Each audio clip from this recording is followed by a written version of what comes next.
భీమవరం సిద్ధం సభలో కొట్టు సత్యనారాయణను గెలిపించండి సీఎం జగన్ చెప్పిన కొద్ది గంటలకే వైసీపీకి షాక్ తగిలింది. రెడ్డి సామాజిక వర్గానికి చెందిన బలమైన వైసీపీ నేత మేడపాటి చెల్లారెడ్డి వైసీపీకి రాజీనామా చేశారు. తాడేపల్లిగూడెం పట్టణం 4వ వార్డు ఘంటసాల బొమ్మ వద్ద మేడపాటి చెల్లారెడ్డి జనసేన పార్టీలో చేరారు. ఆయనకు కూటమి అభ్యర్థి బొలిశెట్టి శ్రీనివాస్ పార్టీ కండువా కప్పి ఆహ్వానించారు.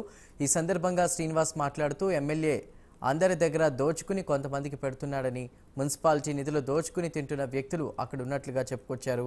కులం కంటే కలిసికట్టుగా పనిచేస్తే మంచి సమాజం ఏర్పడుతుందన్నారు. అందుకు తన వంతుగా అందరికీ న్యాయం చేస్తానని బొలిశెట్టి శ్రీనివాస్ హామీ ఇచ్చారు.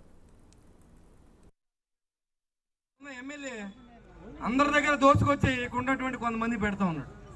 వాళ్ళను మెసేజ్లు పెడతాం. ఆవు ఇచ్చి గేదెను వదిలేసి పాలిచ్చి ఆవును వదిలేసి ఒట్టుపోయిన ఆంబోత్ దగ్గరికి వెళ్ళావో దునపోత్ దగ్గరికి వెళ్ళావో అని చెప్పి పెడతా ఉన్నారు. ఎక్కడో గడ్డి తిని ఇక్కడ పాలిస్తున్నారు.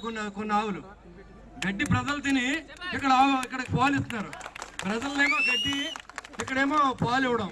అంటే అర్థం ఏంటి? మేము ఏదైతే దేవాలయం చూసిన మున్సిపాలిటీని దోచుకు తిన్న వ్యక్తులు ఇక్కడ ఉన్నారు. ఆ ప్రాంతంలో మేమంతా ఫ్రీగా కళ్యాణ మండపం ఇస్తే దానికి కళ్యాణ మండపం ఫీజు పెట్టారు. అక్కడ ఆ కళ్యాణ మండపం ఫీజు పెడతాం కాకుండా తాళాలు వేసుకుని దగ్గర పెట్టుకున్నారు. పురపాలక సంఘం హక్కులు ఆస్తుల్ని ఎవరు